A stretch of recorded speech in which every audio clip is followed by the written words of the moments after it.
नमस्कार। आशा है आप सब सेहतमंद है, सही सलामत है और कोविड एप्रोप्रिएट प्रोटोकॉल्स का पालन कर रहे हैं, जैसे कि मास्क पहनना, सोशल डिस्टेंसिंग मेंटेन करना।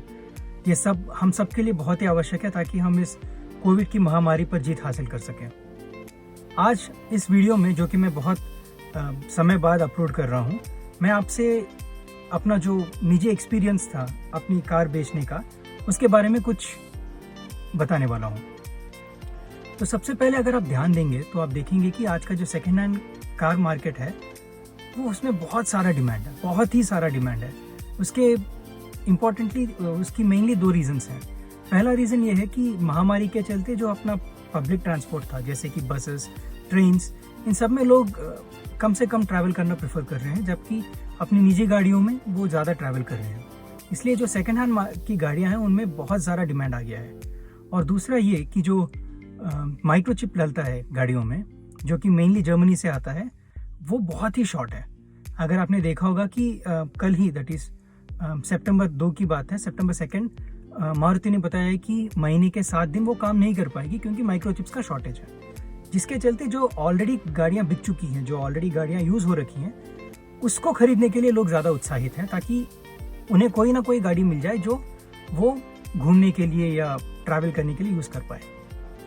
तो बिना वक्त जाहिर किए चलिए मैं आपको बता देता हूँ कि मैंने अपनी जो गाड़ी थी वो क्यों बेची एंड मोर इम्पोर्टेंटली किसे बेची।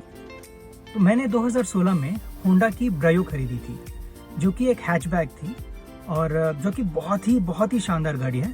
अगर आप में से कोई जो जिनकी फैमिली साइज़ अभी छोटी है, कोई एक गाड़ी देख रहे हैं सेकेंड हैंड में, तो मैं डेफिनेटली होंडा ब्रायो की तरफ देखने के लिए आपसे एंकरेज करूँगा, क्योंकि वो गाड़ी होंडा की है।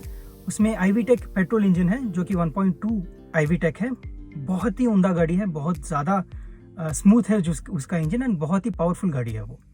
अगर आप देखोगे 2016 में जब मैंने ये गाड़ी खरीदी थी, तो वो तब के मौजूदा स्विफ्ट से भी काफ़ी पावरफुल गाड़ी थी।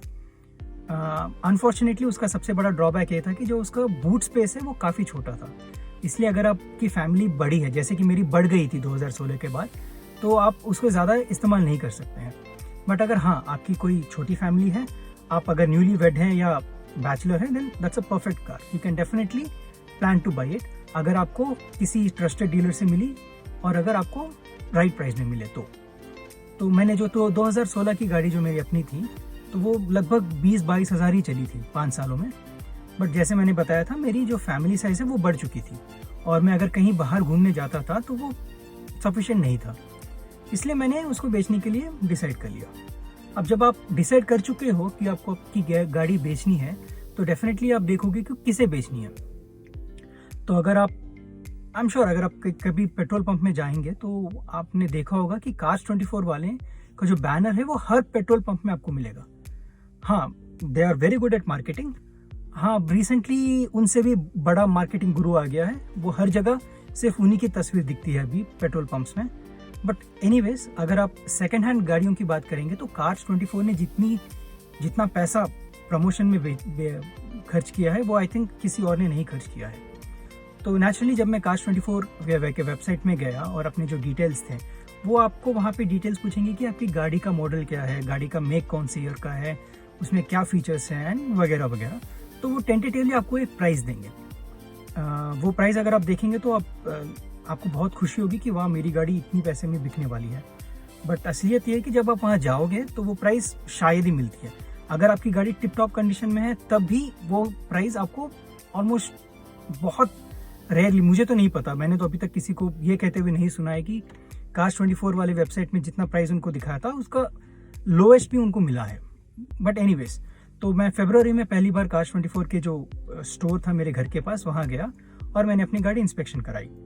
तो जो इंस्पेक्शन में क्या होता है कि जो उनका एक इंस्पेक्टर है, गाड़ी का इंस्पेक्टर, वो आपके साथ आएगा और उनके कुछ पॉइंट्स होते हैं, उन सब पॉइंट्स में आपकी गाड़ी की चेकअप की जाएगी। और चेकअप करने के बाद जो आपका टेस्ट रिजल्ट है, जो आपका इंस्पेक्शन का रिजल्ट है, उसको अपलोड किया जाता है एंड आधे घंटे या लगभग 30-40 मिनट्स में आपको टेंटेटिवली एक प्राइस दिया जाता है।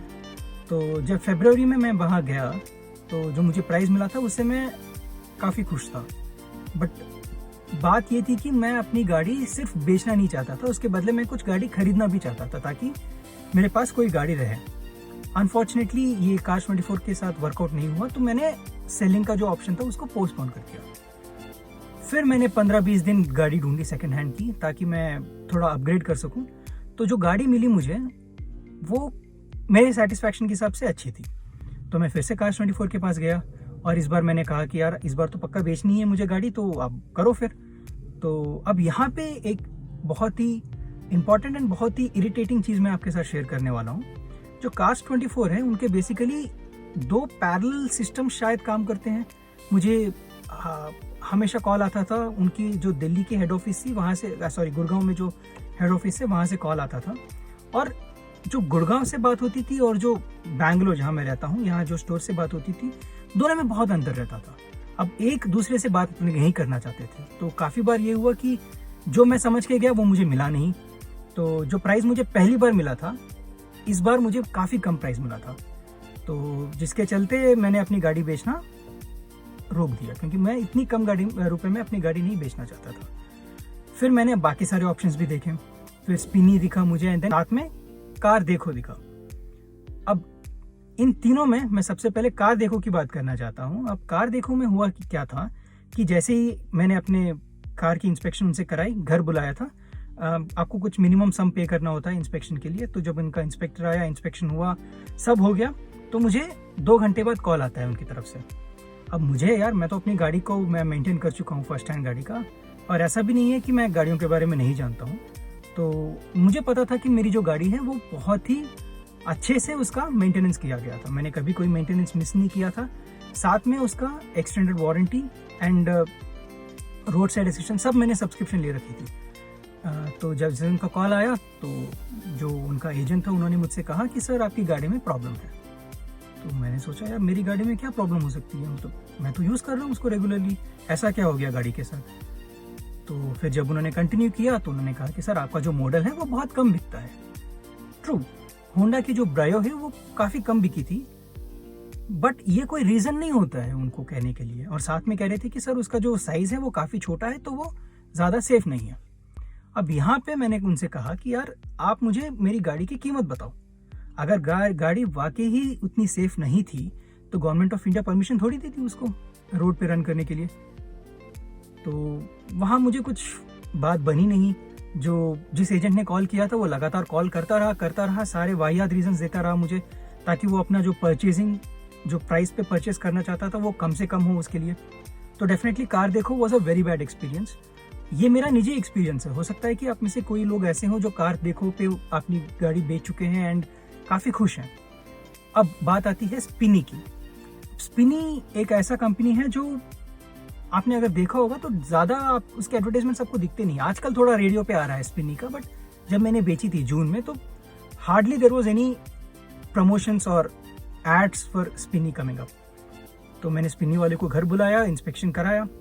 तो जो स्पिनी ने मुझे प्राइस ऑफर किया था वो Cars24 से थोड़ा कम था, जो पहली बार Cars24 ने दिया था उससे थोड़ा कम था, बट मुझे उनकी प्रोफेशनलिज्म बहुत अच्छा लगा था। अब देखिए Cars24 में क्या होता है, वो इनिशियली आपको एक प्राइस बताते हैं, तो अगर आप खुश हो तो आप इमीडिएटली बेच दो। बट अगर आप खुश नहीं हो, मान लीजिए आपने कहा है कि मुझे प्राइस ठीक नहीं लगा और आप घर आ जाते हो, तो वो लगातार कॉल करते रहते हैं, बेटर ऑफर देते रहते हैं। अब ये आपको कहीं ना कहीं वैसा ही है जैसा अगर आप कुछ खरीदने जाते हैं, मान लीजिए किसी मार्केट से, जैसे सरोजिनी नगर हो गया दिल्ली में या चिकपेट हो गया बैंगलोर में, तो आप कितना भी कम में खरीदें आपके मन में कहीं ना कहीं रह जाता है कि यार लगता है मैंने थोड़ा ज़्यादा दे दिया और कम हो सकता था। जबकि स्पिनी जो आपको प्राइस ऑफर किया था वो उसी पे अड़े रहते हैं। There is no scope for negotiation, which was good for me, क्योंकि मैं नहीं चाहता था कि मुझे लगे यार कि और थोड़ा हो सकता था और बेसिकली क्या होता है कि इससे बात खिंच जाती है। तो Cars24 के एक्सपीरियंस के बाद जब स्पिनी ने मुझे ऑफर किया तो मैंने Cars24 को फिर से कांटेक्ट किया कि देखो मेरी आपसे पहले बात हुई थी, if you are willing to meet that price then I am ready to sell my car.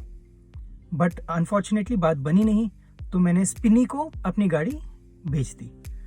जो प्राइस उन्होंने कोट किया था उस पर बेच दिया। जो स्पिनी का एक्सपीरियंस था that was really hassle free. मेरा जो घर है, मेरा जो कॉम्पाउंड है, उससे गाड़ी बाहर निकलने से पहले पूरी पेमेंट कर दी थी उन्होंने, तो I was happy with Spini. अब यहाँ आता है ट्विस्ट। अब जैसे मैंने स्पिनी पे गाड़ी बेच दी तो फिर मुझे कार्स 24 वालों से कॉल आया। तो मैंने बताया कि यार मैंने तो अपनी गाड़ी बेच दी है स्पिनी को। तो उन्होंने पूछा था कि कितने में बेची है, तो मैंने उनको बताया कि यार मैंने इतने में बेची है गाड़ी। अब यहाँ पे उनका जो एटीट्यूड था वो मुझे बहुत गलत लगा। अब यहाँ पे उनका एजेंट मुझसे कहता है कि सर हम लोग उससे मैं वही प्राइस में आपको दूंगा, वो आप मुझे गाड़ी बेच दो। मैंने कहा यार मैं पिछले 5-6 दिनों से आपको यही कोशिश कर रहा था कि मैं आपको बेचूं, बट आपने तो मुझे वो प्राइस देने से मना कर दिया। अब जब गाड़ी बिक गई तो आप आके बता रहे हो कि मैं आपको उतना ही प्राइस दूंगा या थोड़ा ज़्यादा दूंगा। तो मुझे जो प्रोफेशनलिज्म लगा था, जो देखिए जब आप अपनी गाड़ी बेचते हैं तो सबसे इम्पोर्टेंट होता है ट्रस्ट। तो आप अगर जो बेचने वाले पर अगर आपको विश्वास नहीं रखते हो तो आपको कहीं ना कहीं वो डर लगा रहता है। और गाड़ी बेचना बहुत मामूली चीज़ नहीं है। बहुत सारे ऐसे किस्से हो रखे हैं कि गाड़ी बिक चुकी थी लेकिन आरसी ट्रांसफ़र हो नहीं पाया और वो एक्सीडेंट हो गया उसका, एंड जो फर्स्ट यूज़र था जिसने अपनी गाड़ी ऑलरेडी बेच दी थी उसको पुलिस के चक्कर काटने पड़ रहे हैं। तो और साथ में जब मैंने गाड़ी बेची थी तो उसके मे बी 1.5 मंथ में जो मेरी गाड़ी बिकी थी, मुझे नहीं पता था गाड़ी बिकी थी, बट मैं जब अपना आरसी चेक कर रहा था ऑनलाइन तो वो आरसी ट्रांसफ़र हो रखा था। That was very good. जैसे मैंने देखा था कि मेरा आरसी ट्रांसफ़र हो रखा है तो मेरा दिमाग बिल्कुल ठंडा हो गया था कि यार चलो the process is finally completed. तो अगर आप इस टाइम पे अपनी सेकेंड हैंड गाड़ी बेचना चाहते हो तो definitely this is the right time to sell, क्योंकि डिमांड बहुत ज़्यादा है। बट आपको ये भी ध्यान रखना पड़ेगा कि अगर आपका जो ऑल्टरनेटिव व्हीकल है वो रेडी हो तभी आप अपनी गाड़ी बेचना, क्योंकि बहुत सारे जो फर्स्ट हैंड यूजर्स जो अभी गाड़ी खरीद रहे हैं तो वो उनका जो एक्सपेक्टेड डेट ऑफ डिलीवरी था वो कंटिन्यूसली बढ़ता जा रहा है because of the shortage of chips. तो यस, अगर आप ट्राई करना चाहते हैं you can definitely approach all the 3। साथ में ओला भी अभी है, Ola is coming into second hand sales, OLX तो है ही। तो या selling a car, this is the right time. Now buying a car depends. तो ये मेरी नई गाड़ी है जो मैंने लिया है। तो अगर आप गेस कर सकते हो कि कौन सी गाड़ी है तो प्लीज़ कमेंट्स में लिखिए कि कौन सी गाड़ी है। वैसे ये जो आपको निक दिख रहा है ना यहाँ पे सीट पे, ये बता देगा कि आपकी कौन सी गाड़ी है।